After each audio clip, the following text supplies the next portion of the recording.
السلام عليكم ورحمة الله وبركاته. ازيكم يا حبايبي؟ عاملين ايه؟ وحشتوني.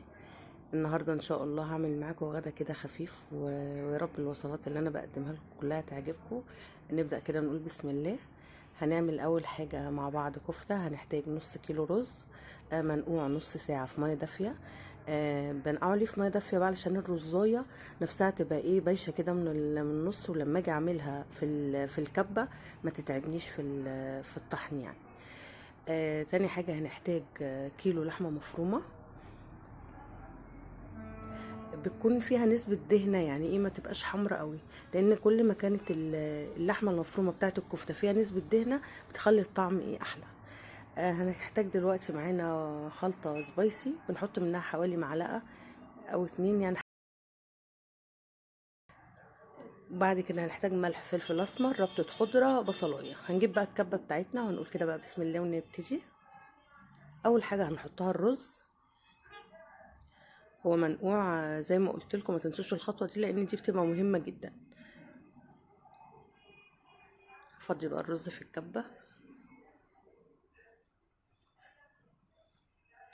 هديله ضربه كده، عايزه بس الرزايه تتقسم اتنين، مش عايزاها تطحن زي الكفته اللي احنا بنعملها اللي هي العاديه بتاعتنا اللي محمره وبعد كده نحطها في الصلصه. لا دي حاجه تانية. مش عايزاها توصل للدرجه اللي هي ان انا اطحن الرزايه قوي، لان لو عملت كده هتبقى عامله زي الكفته التانية بالظبط. الرزايه يا دوبك هتتقسم. بصوا هضرب واوقف شويه، لان لو ضربته ورا بعضه هيطحن مني جامد.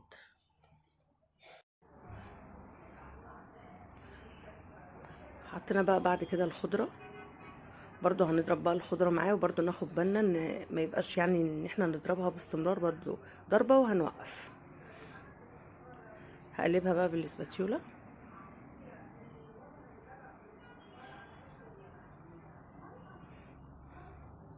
هقلب كده يعني عشان ايه الخضرة تبقى تحت والرز ما يبقاش تحت بس يطحن مننا قوي.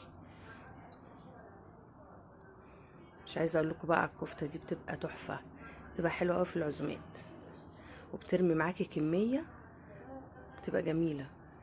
بحس بصراحة ان هي اقتصادية يعني. بصوا احنا بنضرب وهنفتح برضو ونقلب بالاسباتيولا تاني. ونبصوا تحس ان هي خشنة، انا عايزاها بقى كده. هنفضي بقى المقدار بتاعنا في حاجة بره، وهنضرب بقى البصلة واللحمة المفرومة مع بعض. خلاص كده هنضرب بقى البصلة. بصوا بقت عاملة ازاي البصلة مع اللحمة المفرومة. هنفضي ده كله بره في طبق على الرز، وهنبتدي بقى ايه نعجنهم كده بايدينا. لازم بقى نشتغل فيهم بالايد دي، مش هنحتاج ان احنا نعمل العجانة.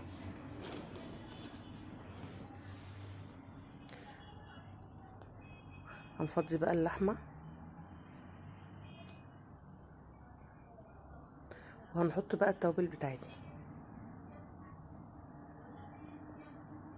بعجنها بقى بايدي ليه؟ عشان ما تدينيش نتيجة زي الكفتة التانية اللي بتتضرب في المفرمة.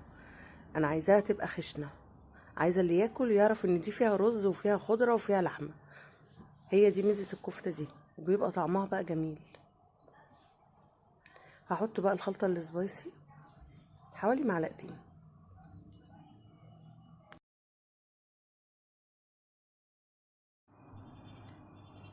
حطينا بقى الخلطة السبايسي دي، اسمها اللي هي توابل كفتة الحاتي، الماركة بتاعتها سبايسي.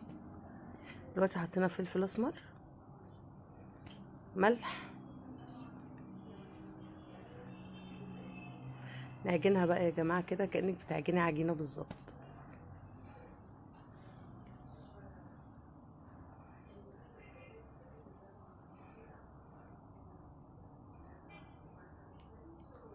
بيبقى طعمها حلو قوي وبترمي معاكي كمية في العزومات. انا بصراحة احلى وقت بحب اعملها فيه في رمضان، بتبقى تحفة. ليها ذكريات جميلة معايا الكفتة دي.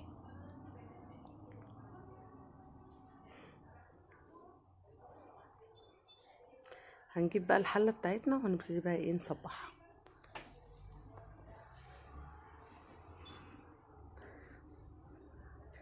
هنرصها زي رصة المحشي بالظبط، يعني هنرص الصوابع كده جنب بعض وهوريكم بقى كمان هنسويها ازاي.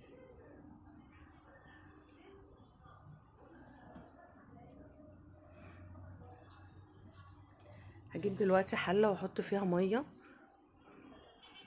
ومكعب مرقه دجاج، بس دي مرقه لحمه مش حاطه مرقه دجاج. احط فلفل اسمر. اول بقى ما الشوربه دي تغلي هنسقي بيها الكفته بتاعتنا.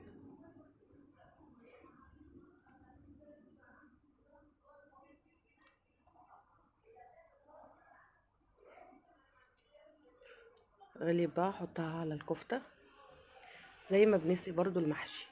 في المحشي لما بنسقي بنوصل لغايه الرصه اللي هي قبل الاخيره، دي نفس الحكايه. هنغطيها بقى ونحطها على البوتاجاز، واول ما تغلي هنروح موطيين عليها. هجيب بقى البانيه بتاعي ابتدي اغسله.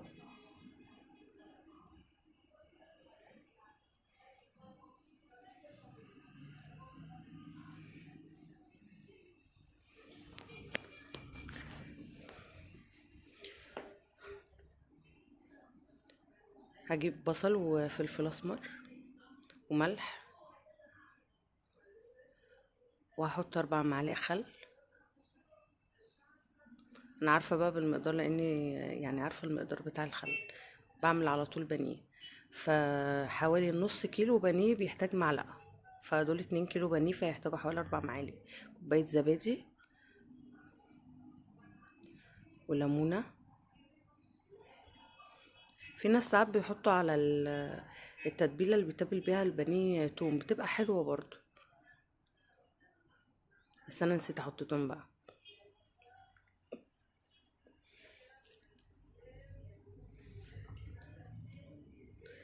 وممكن تحطي توم باودر. هقلب بقى الخليط معايا.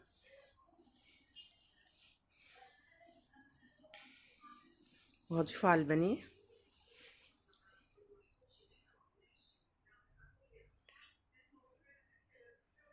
ده برضو قلبته بايدي يعني مش بالمعلقه، على اساس ان هو ايه الخلطه تخش في البانيه كله.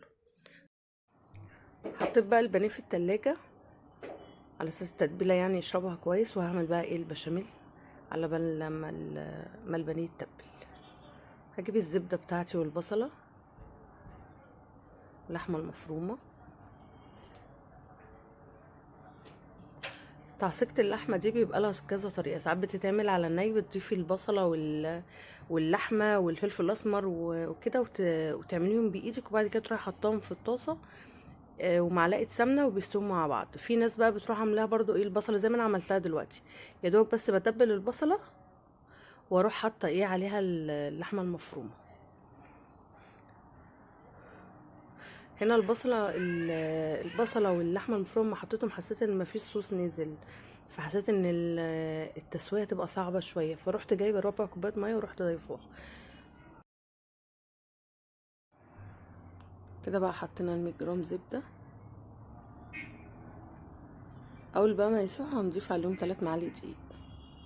هنحط بقى الطاسه بتاعتنا على جنب علشان مش عايزه الدقيق يتكتل مع الزبده. هضيف لتر لبن وهنقلب كويس عشان ما يعملش تكتلات بمضرب بشوكه. دي كوبايه شوربه، دي قشطه بلدي هنحتاج فيها حوالي 200 جرام. دي كريمه طهي حطينا حوالي كوبايه، معلقه بريزيدون، مكعبين مرقه. جربوها يا جماعه بالطريقه دي والله طعمها بيبقى جميل قوي. ملح وفلفل اسمر. هجيب بقى القالب بتاعي، احط معلقتين بشاميل، احط المكرونه دي ما بسيبهاش تستوي قوي. هنحط بقى كبشه بشاميل على اللحمه المفرومه،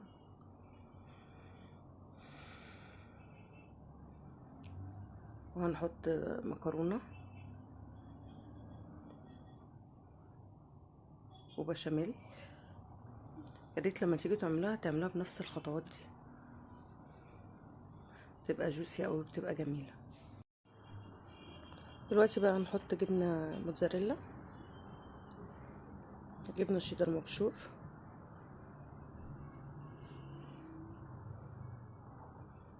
هتبل البانيه، اعمل له الكفر الخارجي. احط الاول البانيه في دقيق، وبعد كده بيض، وبعد كده بقسماط. البيض ده كان حوالي 3 بيضات، حطيت عليهم معلقتين لبن بودرة، بيدي طعم حلو قوي، وربع كوبايه ميه. البقسماط ده ناعم، واللي هو خلطه كده بتبقى اسمها خلطه كنتاكي، بتبقى حلوه جدا، بتخليها كده كريسبي من بره. خلاص كده الكفته اتعملت معانا، اول ما غليت وطيت عليها واستوت زي برضو تسويه المحشي. بسيبها لما تبرد خالص، اوعوا تطلعوها من الحله غير لما تبرد عشان ما تتفككش معاكي. هعمل بقى الكفر برضو الخارجي بتاعها، نفس الكفر بتاع البانيه. ودي خلطه كده، الخلطه سبايسي، بحط منها معلقه على البقسماط ومعلقه على دي،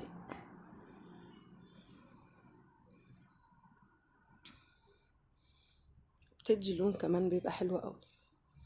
احط الاول في الدقيق، وبعدين احط في البيض، برضو البيض عاملاه باللبن البودرة، و4 بيضات او 3 بيضات، وفلفل اسمر وملح. هشيلها احطها بقى في البقسماط. الكفتة دي بقى لما اجي احطها في البقسماط لازم اعملها بايدي، اكني بصبع الكفتة تاني بالظبط، علشان الكفر الخارجي ده يمسك فيها.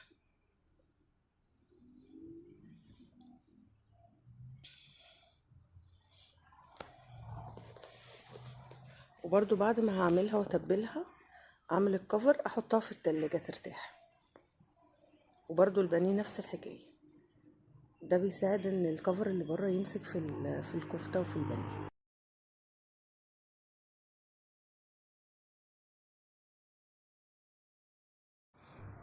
نحمر بقى الكفتة، ما تقلبهاش بقى غير لما تاخد وقت في الطاسة، علشان لما تيجي تقلبيها كتير بتتهري.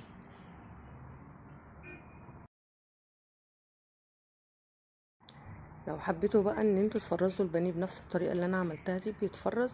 وكمان ما بيتفرز التتبيله اللي هي بره دي ما بتلاقاش نفخت كده في التحمير، بتلاقيها لازقه على اللحم نفسه. دي السفره بتاعتنا بعد ما خلصت، المكرونه البشاميل. انا اديتها رشه زعتر من فوق، بتبقى برضو جميله وبتضيف ليها طعم حلو قوي. والبانيه والكفته، ودي الصوصات بقى اللي انا عملتها. ان شاء الله اعمل لكم فيديو كده اوريكم الصوصات دي بتتعمل ازاي. لو عجبكم بقى الاكل النهارده، ما تنسوش بقى اللايك والشير والاشتراك في القناه.